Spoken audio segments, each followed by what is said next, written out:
संसाराला संसार सोडायचं नावच घेत नाही महाराज. एक म्हातारं मरण टाईमले शेवट डॉक्टरने सांगते ना, लास्ट दिवस होता, शेवटला दिन होता, तुमना म्हातारा उपडी जाईन म्हणे. आज डॉक्टरनं सांगितलं म्हातारा मरतोय. डॉक्टर 10 साडेदहा वाजेला सांगून गेला म्हातारा 4 वाजेपर्यंत मरतोय.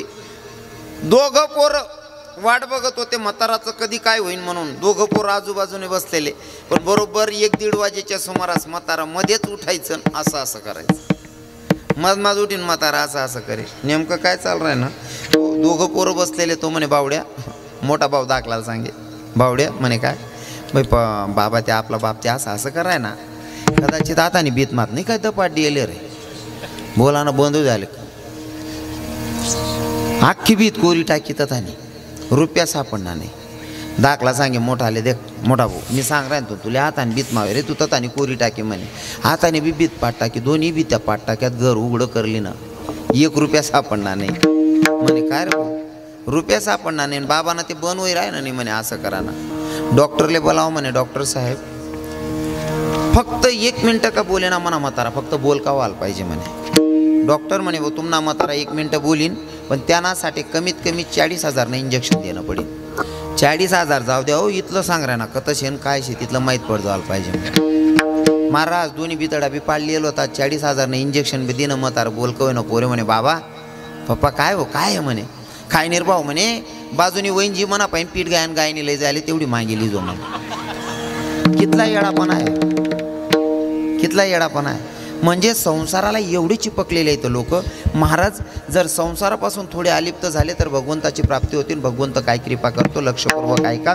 हो, भागवतामध्ये आलेलं रामायणामध्ये आलेलं गोड चिंतन सांगतो ऐका. हरिश्चंद्र राजाच्या जीवनामध्ये किती मोठं दुःख सहन केलं पर भगवंताची प्राप्ती करून घेतली. हरिश्चंद्र राजाच्या जीवनामध्ये हरिश्चंद्र राजाच्या स्वप्नात आले भगवंत आणि स्वप्नात मागणी मागितली, पूर्ण राज्य मला द्यायचंय आणि 1000 सुवर्णमुद्रे द्यायचे. आलिप्त होणारे भक्त सांगतोय, निस्वार्थ सेवा करणारे भक्त सांगतो आणि मग नंतर देहावर उदास भक्त सांगतो ऐका.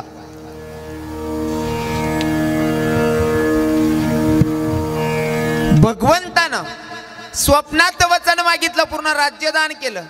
राज्याच्या सोबत 1000 सुवर्णमुद्रा द्यायचा शब्द दिलेला.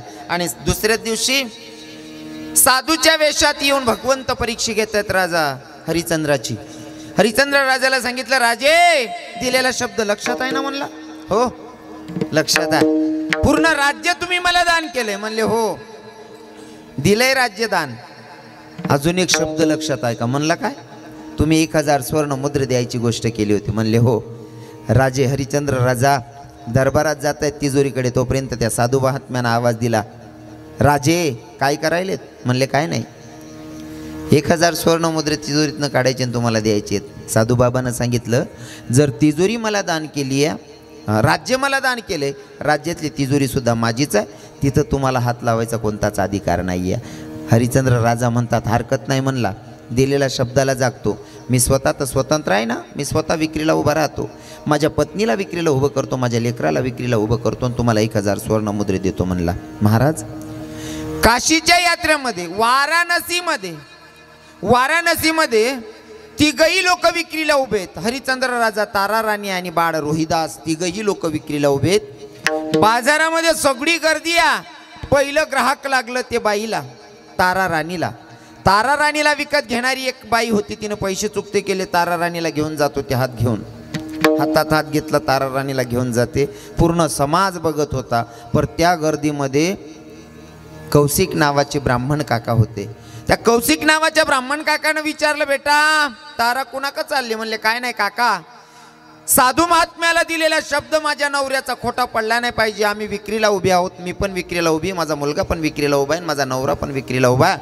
या बाईनं मला विकत घेतलं काका, या बाईसोबत मला जावं लागणार आहे. कौशिक काकानं सांगितलं, बेटा त्या बाईसोबत जा, पर तुला माहिती आहे का त्या बाईनं तुला कशासाठी विकत घेतलं म्हणले. नाही काका, मला तर एवढंच माहिती आहे, माझ्या पतीचा शब्द खोटा नाही गेला पाहिजे म्हणून या बाईनं मला विकत घेतलं, मला जावं लागतंय. बेटा तू जा, पर त्या बाईनं कशासाठी विकत घेतलं ऐकून घे. या बाईनं तुला वेश्या व्यवसायासाठी विकत घेतला. तारा राणी रडायला लागली. कौशिक काकाला म्हणते, काका मी तुमची कर्माची नसून धर्माची कन्या समजून मला वाचवावं असली घाणेरडी कामं कधी जीवनात केली नाही काका, मला या संकटातून वाचवा ना. कौशिक बाबानं सांगितलं त्या बाईला, ए पोरी, त्या पोरीचे हात सोड म्हणले. तिची जेवढी काही रक्कम असेल ती माझ्याकडनं घे, पण त्या पोरीला घेऊन जाऊ नकोस म्हणले.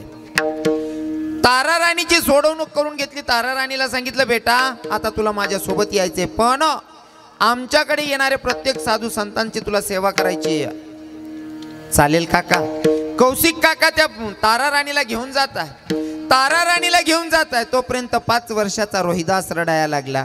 हरिश्चंद्र राजानं सांगितलं, रोहित बाळा रडू नकोस रे, तू जर का रडला, तू हिम्मत सोडली ना, तर तुला तुझ्या मायसोबत फुकटात जावं लागेल. तुझी किंमत मला भेटणार नाही आणि साधूला दिलेला शब्द माझा खोटा ठरेल, म्हणून रडू नकोस बाळा. 5 वर्षाच्या लेकरानं सांगितलं, बाबा रडतोय ना, मायसोबत जाण्यासाठी नाही रडत, मी रडतोय ना, मायसोबत जाण्यासाठी नाही रडत बाबा. माझं रडण्याचं कारण एवढंच, विक्रीला तुम्ही उभी आहात, विक्रीला मी पण उभा आहे, आणि विक्रीला माझी माय सुद्धा उभी होती. माझ्या मायला विकत घेतोय ब्राह्मण बाबा. बाबा ब्राह्मण बाबा घेऊन जातील माझ्या मायला. मला कोण विकत घेईल मलाही माहीत नाही, तुम्हाला कोण विकत घेईल तेही मला माहीत नाही. माझी माय मला जीवनात कधी भेटते बाबा. एकदा माझी माय जाते ना, माझ्या मायचं दर्शन घ्यावं वाटतंय, म्हणून मी माझ्या मायला आवाज दिला. 5 वर्षाच्या लेकराच्या डोळ्यात अश्रू, मायला आवाज देतो, आई आई जरा थांब ग, मला तुझं दर्शन घ्यायचे. किती वर्षाचं पोरग हो काका? 5 वर्षाचं पोरग. 5 वर्षाचं. 5 वर्षाच्या पोराला वाटतं मायचं दर्शन घ्यावं, आणि इथं 30-40 वर्षाची पोरं मायबापांचं ऐकत नाही. किती मोठी शोकांतिका. अरे हा तोच भारत देश आहे का? बापानं सांगावं, बापानं सांगावं, बेटा तुला 14 वर्षाच्या वनवासाला जावंच लागेल. प्रतिप्रश्न केला नाही, बापानं सांगितलं म्हणून 14 वर्षाच्या वनवासाला निघून जाणारे प्रभू रामचंद्र, त्यांची कथा आपण ऐकतो, आणि इथं आपण आपल्याच मायबापांचा अवमान करतो. कुठंतरी शोकांतिका वाटते, कुठंतरी शोकांतिका वाटते. 5 वर्षाचं पोरग म्हणते, हो माझी माय मला कधी भेटेल, एकदा मायचं दर्शन घेतो बाबा, तेवढ्यासाठी आवाज दिलता म्हणले. पूर्ण यात्रेतले लोक रडत होते, प्रत्येकाच्या डोळ्यात अश्रू होता. काही समजदार लोक कौशिक काकाला सांगायला लागले, म्हणले काका 5 वर्षाचं लेकरू आहे, मायपासून ताडातूट नका ना करू म्हणले. एक काम करा, त्या पोराची ही रक्कम चुकते करा आणि त्या लेकराला ही न्या म्हणले.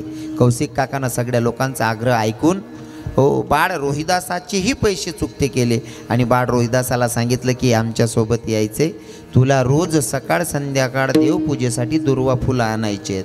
एके दिवशी मित्रांच्या सोबत दुर्वा फुलं आणण्यासाठी अरण्यात गेलेला रोहिदास संध्याकाळची वेळ आहे, संध्याकाळची पूजेसाठी दुर्वा फुलं आणायला गेलेला. संध्याकाळची वेळ आहे. अरण्यात गेल्याच्या नंतर तिथं सर्पानं दंश केलं रोहिदासाला, आणि रोहिदास धरणीवर पडलेला आहे. रोहिदास धरणीवर पडलेला. सोबत गेलेले मित्र सैरावैरा धावत आले, आणि आल्याच्या नंतर तारा राणीला सांगायला लागले, म्हणले काकू तुमच्या रोहिदासाला की नाही सर्पानं दंश केलेला. सर्पानं दंश केलेलं ऐकल्याच्या नंतर तारा राणी केस तोडते, सैरावैरा धावते अरण्याच्या मार्गानं, आवाज देते, बाळ रोहित, ए रोहिदासा कुठाईस लेका. आवाज देते, सैरावैरा धावते, जसा पाय उचलते बरोबर रोहिदासाच्या छातीवरच पाय पडला. बाई दचकली, फिरून पाहते, माग सरते, आणि बघ खाली पाहते तर काय, स्वतीच्या पोराच्या छातीवरच पाय दिलेला. पोराचे पूर्ण डोळे हिरवे पडलेले. पोराचं ते प्रेत उचललं, ढसाढसा रडते, स्मशानात घेऊन जाते. तोपर्यंत अंधार झालेलं, रात्र झालेली. राजपुत्र मेलेला. प्रसंग बघा जीवनामध्ये कशी येतात. राजपुत्र मेलेला. तारा राणीनं स्वतीच्या पोराला उचललं, स्मशानात नेलं. जाणण्यासाठी लाकडं सुद्धा नाही येत, इकडनं तिकडनं सरपण जमा करते, लाकडं जमा करते, ते रचते. पोराचं प्रेत उचललं, ढसाढसा रडते, राजा तू राजपुत्र होता, तुझ्या मागं पुढं दाशी हिंडायच्या राजा, पण काय प्रसंग आणलाय रे तू देवा, काय प्रसंग आणलाय माझ्या लेकावर. अरे राजपुत्रा, मरण्याचं दुःख नाही या, पण माझ्या धर्माची संस्कृतीचा जर विचार केला, माणूस मेल्याच्या नंतर त्याला नवीन कफन लावावं लागतं. माझा मुलगा मेला, दुःख हे तर आहेच, पण कमीत कमी मेलेल्या व्यक्तीला नवीन कफन पाहिजे. मी माझ्या लेकराला कफन सुद्धा घेऊ शकत नाही. स्वतीचा साडीचा पदर कापला आणि बाळाला गुंढाळला.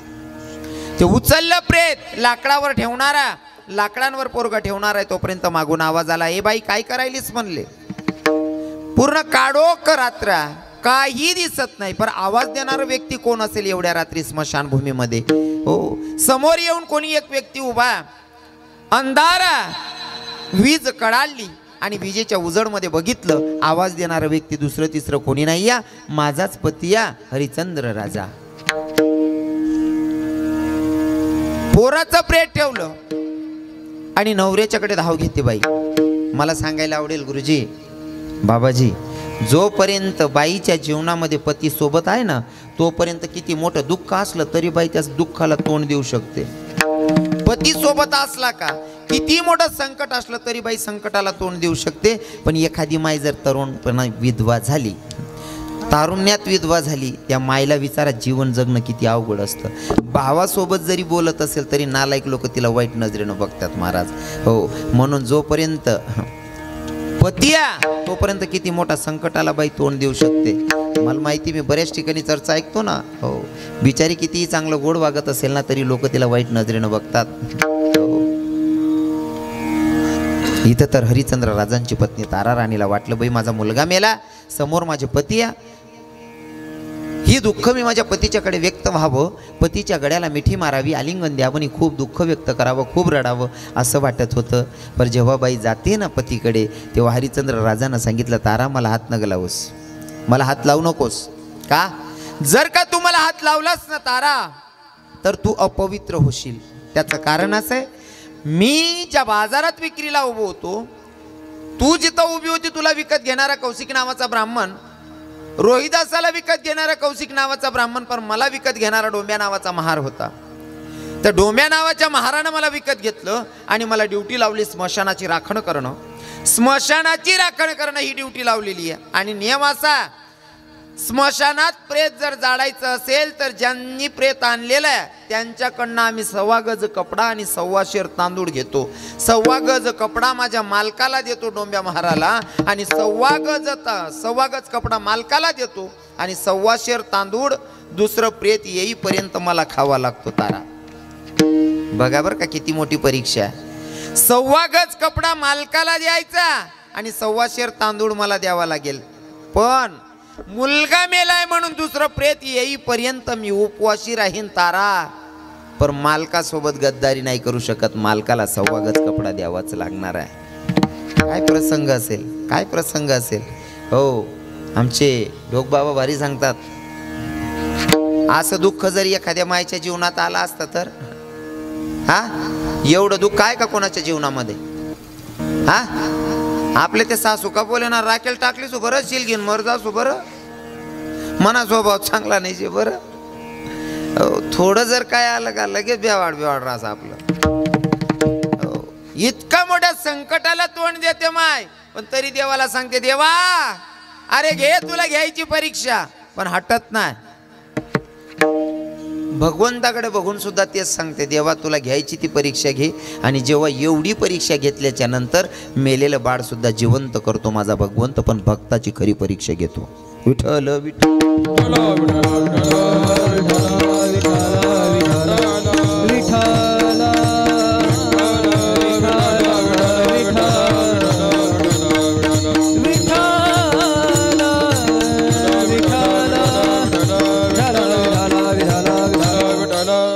मग नेमकं देहावर उदास काय असतं? एक साधू महात्मा रस्त्याने चालत होते. चालत असताना एका कुत्र्यानं चावा घेतला.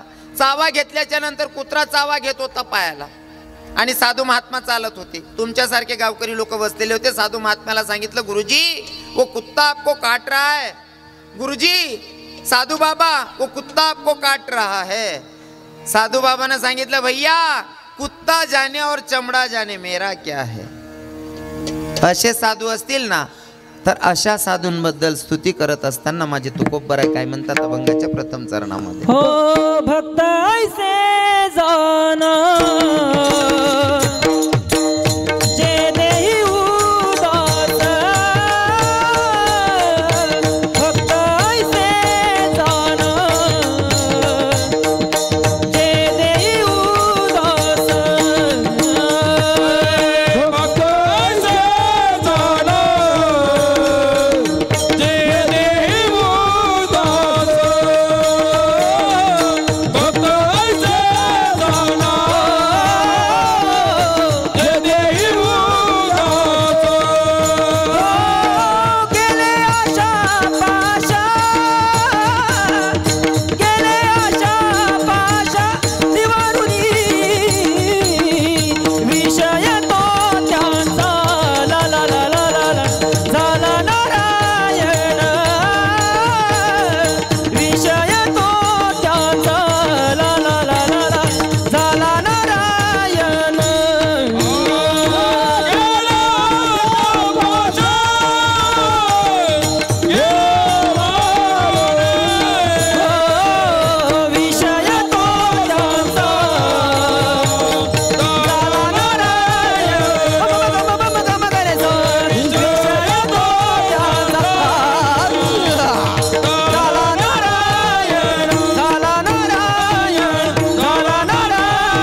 पहिले असं सांगेल आमच्या सगळ्या महाराजांसाठी टाळे झाले पाहिजे रा.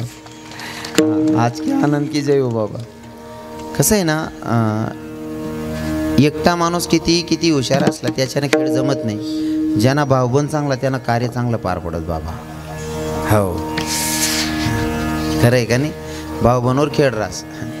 हो आणि आपला भावबन चांगला आहे बा.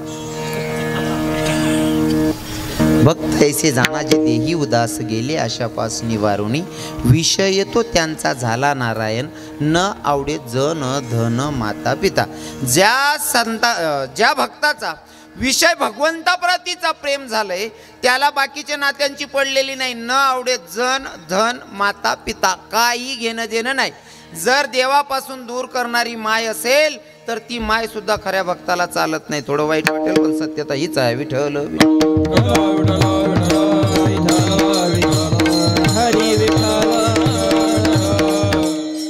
मंथरेनं कान भरले कैकईचे आणि कैकईला सांगितलं अगं मागणी मागायची वेळ आलेली. रामायण तुम्ही ऐकलेलं आहे म्हणून फक्त इशारा देतोय बघा.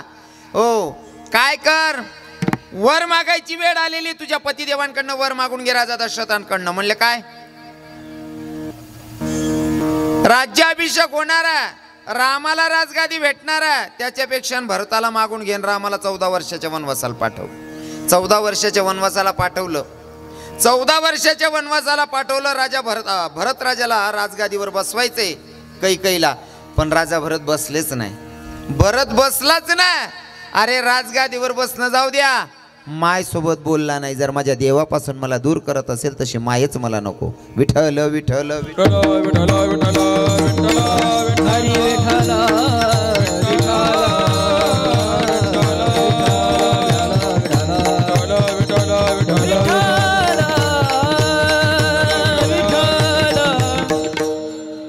खरं तर आता वाजलेत 11. बाबाजी काय करायचं तुम्ही सांगा. चालू देऊ, अर्धा तास चालू देऊ. पक्क उठणार नाही तुम्ही? नाही मी का बरं गुंगार माहिती गाठ टोपीवाला बाबा बसलेत तो चिंतन ऐकणारा शेतच मनीषने मी चिंतन मांडी राहिलो. तुम्ही मला सांगा उसळ घसळ करी जाय भो महाराज, मी ते बी करजास. टोपीवाले बाबा बसलेत ना म्हणे मी चिंतन मांडाना प्रयत्न करायनो.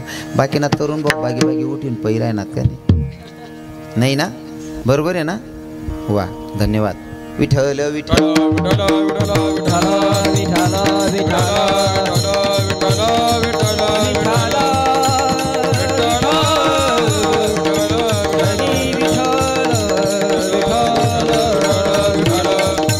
भक्त ऐसे जाना जे देही उदास गेले आशापास निवारिणी. पुढे जाऊन सांगतात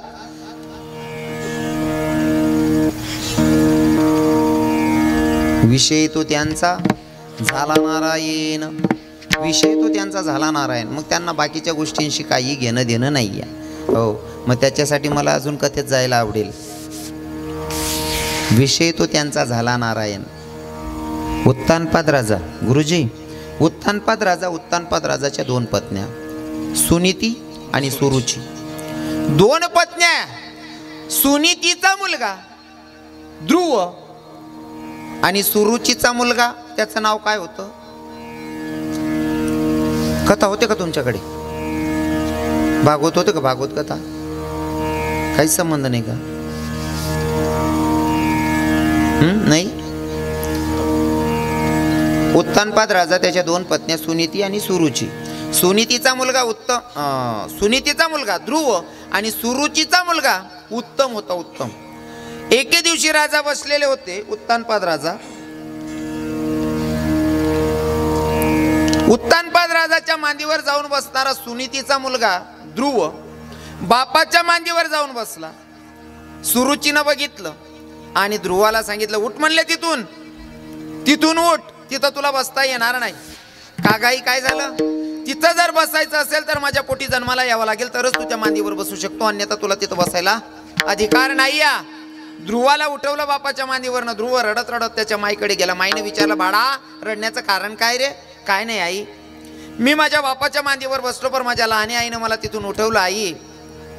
आणि लहानी आई मला सांगत होती जर या मांडीवर बसायचं असेल तर माझ्या पोटी जन्माला यावं लागेल तरच तू या मांडीवर बसू शकतो, अन्यथा तुला इथं बसता येणार नाही. आई मी माझ्या बापाच्या मांडीवर नाही का बसू शकणार या जन्मात? सुनीतीनं सांगितलं, राजा बापाच्या मांडीवर बसला म्हणून तुला लहानी आईनं उठवलं, जा अरे जा त्या भगवंताकडनं अशी जागा मागून घे जिथून तुला कोणी उठ म्हणणार नाही. 5 वर्षाच्या पोराला माईनं सांगावं. हो आई देव कुठं आहे ग? रागातच सांगितलं, जा अरण्याचा मार्ग धर, जिथं भेटेल तिथं शोध देवाला. ते पण 5च वर्षाचं लेकरू या भगवंताच्या प्राप्तीसाठी निघाले. हो नारद महर्षी पृथ्वी प्रदक्षिणा करत असताना लक्ष गेलं, एवढं लहान बाळ फिरतंय, कोण आहे? जवळ आले, बाळ विचारलं, कोण आहे बाळ? म्हणले मी ध्रुव. इथं काय करायलास? बापाच्या मांडीवर बसलो होतो, लहानी आईनं मला उठवलं. मी माझ्या माईकडे दुःख सांगायला गेलो. माईनं सांगितलं, बेटा तुला जर का तुला जर अशी जागा पाहिजे असेल जिथून कोणी उठ म्हणायला नको, तर देवाकडनं जागा मागून घे आणि देवाची प्राप्ती करून घे. म्हणून मी देवाच्या प्राप्तीसाठी निघालोय. 5 वर्षाचा पोरग देवाच्या प्राप्तीसाठी निघाले. नारद महर्षी सांगत होते, बाळा तुलाही लहान आहेस. म्हणले घरी जा रे, घरी जा, तुलाही लहान आहे. घर जाय म्हणे, तू दाखलास आहे, अर्धा वय घ्या त्याले देव भेटणार नाही, तुला काय भेटी म्हणे. कारण देवकरांनी पद्धत रास. हो 5 वरीस ना पोऱ्या देवनी प्राप्तीन करताना गेले. काय काय गावेस 80 वरीस ना म्हातारा खाटकीनदार मा बोगण आली उभा राहतस. आता कोणले चांगलं म्हणू, 5 वरीस ना पोऱ्याले की आता 80 वरीस ना म्हाताराले. तेवढं बरं आहे तुमच्याकडे माडकरी सावटा आहेत बा, जास्त आहेत ना माडकरी. हां खाणारा कोणीच नाही ना आठे. सांगी बी इथला बाहेर आहे ना, जसा काय मी तर ताईने येली बुवा फॉरन माई. मी तुम्हाला तोंडी देखील सांगू शकत. हो काही काही गावेस माहितलं वायबार लोक भेटस, चांगलं आहे तुम्हाला परिसरच चांगला आहे बा. हो म्हणे एक क्लिप चांगली व्हायरल व्हायला आणि मी स्वतःना येला अनुभव मांडस कीर्तनमा. एक पोरग माल सांगला तर म्हणे, महाराज मला माड घालानीशी. म्हणतो भाऊ तुले माड घालनीशी, तू खूप लहान आहे रे, तुला मायबापसली विचारली एक सबत भर, मला जबरदस्ती हात धरीन गरले घ्या तू. म्हणे तुम्हीच सांगा म्हण मायबापसले.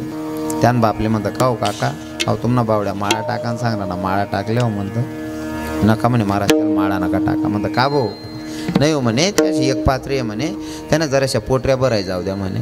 हो भाऊ त्याने जर पोटऱ्या भराय घ्या तर तुने डिल्ल्याकडे टाकी रे, त्याने काय पोटऱ्या भरावती राहा.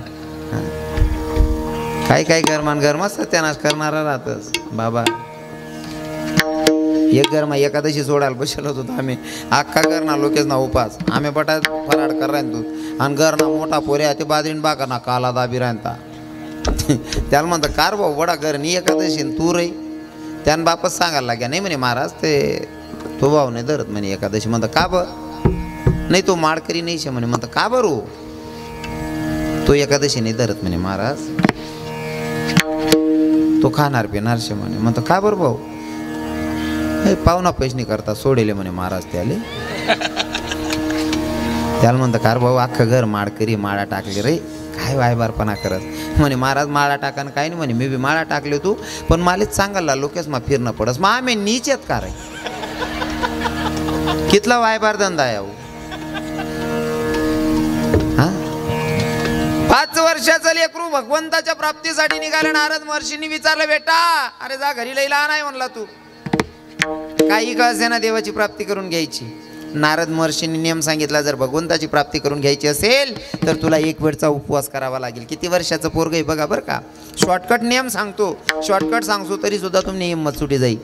5 वर्षाच्या लेकराला सांगितलं 1 वेळ जेवण करायचं आणि 1 वेळचा उपवास करायचा आहे. थोड्या दिवसाच्या नंतर तुला नियम बदलावा लागेल, 2 वेळचा उपवास करायचा.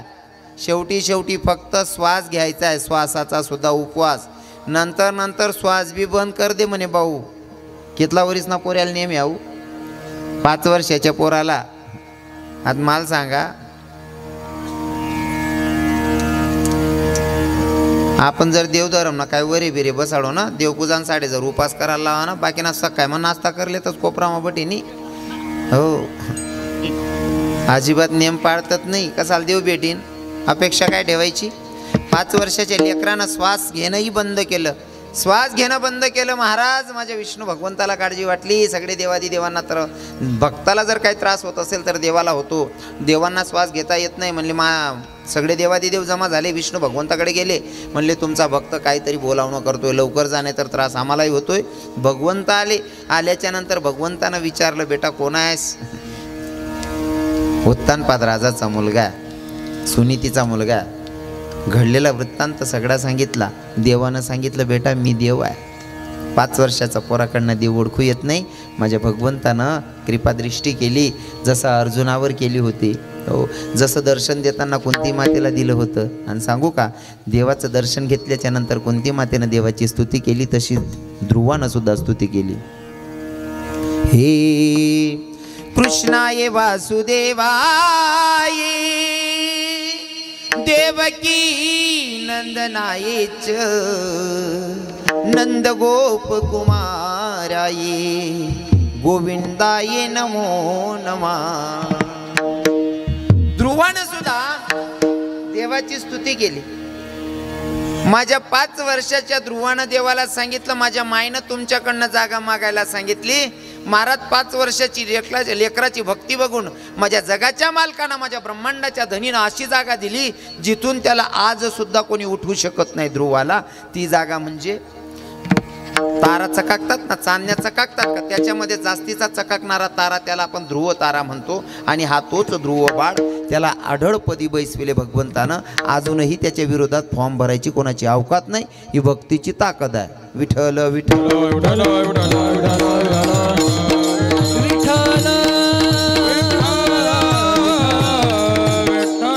फक्त त्या भक्ताचा विषयच नारायण झाला पाहिजे, इतर सगळं व्यर्थ आहे. आणि तुम्हाला सांगू का, ज्याचा विषय नारायण झाला ना तो सक्सेस झाला, भगवंताच्या नजदीक गेला. उदाहरण म्हणून सांगेल, जर आपल्याला भगवंतापर्यंत पोचायचं असेल तर त्याच्यासाठी उदाहरण सांगेल.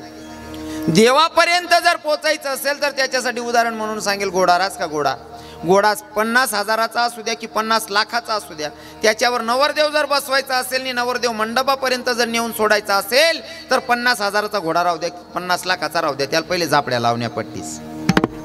बरोबर आहे ना काका? पहिले झापड्या लावण्या पडतीस दादाश्री. का बर झापड्या का बर?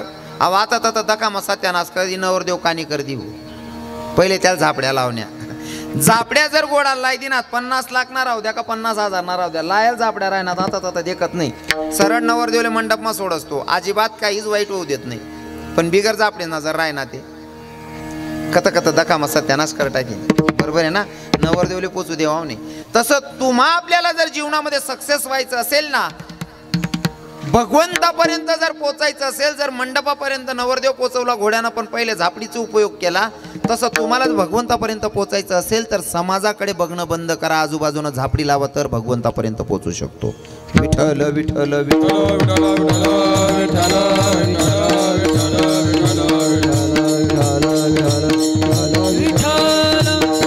आणि जेव्हा काही चांगलं करायला निघतो का, जेव्हा काही चांगलं करायला निघतो का, तेव्हा नावं ठेवणारे निघतातच. गुरुजी काय मत आहे तुमचं? बरोबर आहे ना? तुम्ही जेव्हा चांगलं कार्य करायला निघतात ना, तेव्हा लोक नावं ठेवणारे वाढतातच. पण नावं ठेवणारच नाही वर्ष अजिबात लागणं नाही शे आपले. हो, कारण मन ठरेल बुकणारा कुत्राशनी वर्ष लागू नाही जर सक्सेस होणं होईल ते.